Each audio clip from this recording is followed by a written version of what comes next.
Hello everyone, welcome back to my channel. আমরা কামাখ্যা থেকে বেরিয়ে পড়ছি সকাল সকাল। তো আমরা চেক আউট করে বেরিয়ে পড়লাম। উমানন্দ যাব, উমানন্দের উদ্দেশ্যে। আমাদের লাগেজ আমাদের সাথেই আছে, কারণ আমরা এখানে লাগেজ রেখে তো আর যেতে পারি না, আবার না তো আমাদেরকে আসতে হবে। থেকে আমরা লাগেজ নিয়েই বেরিয়ে পড়লাম। তো এখানের আঙ্কেল বলল যে ওখানে রাখতে পারবে, ফুলের দোকানে টোকানে লাগেজ, অসুবিধা নেই। তো এই হচ্ছে সেই মন্দিরের রাস্তা, কামাখ্যা মন্দির। আর এটা হচ্ছে স্ট্যান্ডের রাস্তা। আর এই মাঝখানের রাস্তাটা যে আছে, এই রাস্তাটাতেই আমরা ছিলাম, মানে যে বোর্ডের যে সোজা রাস্তাটা, এই রাস্তাটায় আমাদের হোটেল ছিল। তো যাই হোক, হোটেলটা আমাদের খুবই ভালো পেয়েছিলাম। আমরা স্ট্যান্ডে চলে আসি, ক্যাব বুক হয়ে গেছে, ক্যাব চলে আসলে উঠে পড়বো। উঠে পড়েছি আমরা। সুন্দর সুন্দর ভিউ দেখতে দেখতে পৌঁছে যাচ্ছি। পাহাড়ের সৌন্দর্য একটা আলাদাই সৌন্দর্য, মানে মন ছুঁয়ে যায়।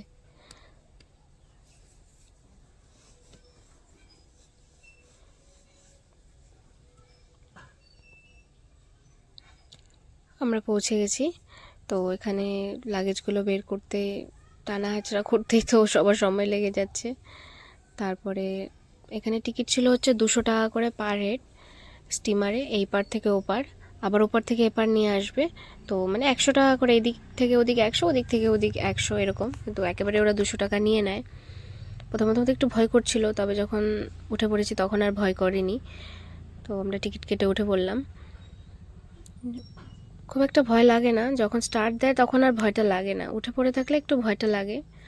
তো ছেড়ে দিয়েছে আমাদের স্টিমার। অনেকটা আবার উপর থেকে রোপওয়ে চলছে আর স্টিমার চলছে, মানে খুবই সুন্দর। আমি তো প্রথমবার গেছি, এটা আমার লাইফে প্রথমবার। আমি দেখেছি, শুনেছি অনেক। আমরা পৌঁছে গেছি উমানন্দ মন্দিরের কাছেই। আর উমানন্দ মন্দিরের নিচ থেকে দেখো ভিউটা জাস্ট অসাধারণ।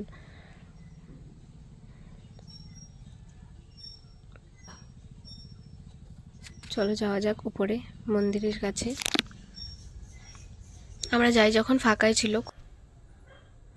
আমরা পৌঁছে গেছি উমানন্দ মন্দিরের একদম কাছাকাছি। তো এই দিকটা হচ্ছে মন্দির, আর এই পাশটা হচ্ছে হনুমান মন্দির। তো এই দিকটায় হনুমান মন্দির। আর এই আঙ্কেল বলছেন যে তাড়াতাড়ি করে তোমরা পুজো দিয়ে আসো, পরে এনার কাছ থেকেই পুজোর সামগ্রিক নিয়ে আমরা চলে যাচ্ছি পুজো দেওয়ার জন্য।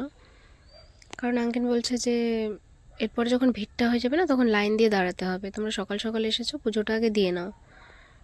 যাই হোক, এই যে সেই মন্দির। এখানে গণেশ ঠাকুরের মন্দির আছে, ওই পাশটা মহাদেব আছে, মাঝখানটা মহাদেব আছে। তবে ভিতরে কোনো ফটো ভিডিও অ্যালাউ নেই, তবে আমরা নিতে পারিনি, আমাদেরকে বকা দিচ্ছিল। আমাদের পুজো দেওয়া কমপ্লিট হয়ে গেছে। এটাও একটা মন্দির, কি সুন্দর না এই পাশের ভিউটা। আর উপরে দেখো কাকগুলো, জাস্ট অসাধারণ। এই যে লাইন দেখতে পাচ্ছ, আধ ঘন্টাও লাগেনি এত বড় এত লম্বা লাইন হতে। আর আমরা যখন পুজো দিয়েছি একেবারে ফাঁকা ছিল। আমরা পুজো টুজো দিয়ে বেরিয়ে পড়ছি, আস্তে আস্তে যে যার মতন ভিডিও করছে, ফটো তুলছে।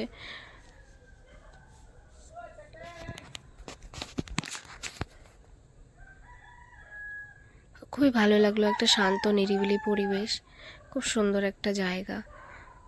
প্রথমবার এসেছি, আমার প্রথমবার এসেই ভালো লেগেছে। তারপরে নিচে নেমে দেখি ফ্রুট চাটের দোকান, ডাবের দোকান, অনেক কিছু দোকান ছিল। তবে আমরা নিয়ে নিয়েছি ফ্রুট চাট, এটাকে ফ্রুট চাট বলে আর কি ওদের ভাষায়। আর এখানে ছিল আলু চাট, পাপড়ি চাট, মানে বিভিন্ন ধরনের আইটেম। তো আমরা আলু চাট ট্রাই করলাম, দেখি আলু চাটটা কেমন খেতে। তবে খেয়ে দেখলাম যে না, বেশ ভালো, মানে খুব টেস্টি একটা আলু চাট। তারপর অর্ডার করে দিয়েছিলাম ঝালমুড়ি, তারপর ঝালমুড়ি করে দিল। ঝালমুড়িটাও খেতে খুবই ভালো ছিল। আমরা ওখান থেকে খেয়ে দিয়ে নিচে নেমে পড়ি, কারণ আমাদেরকে আবার ওপারে যেতে হবে। তো সেই যে স্টিমার চলে এসছে, এখন আমরা চলে যাচ্ছি ওই পারে। ভিডিওটি ভালো লাগলে লাইক, শেয়ার, সাবস্ক্রাইব করে দিও। বাই।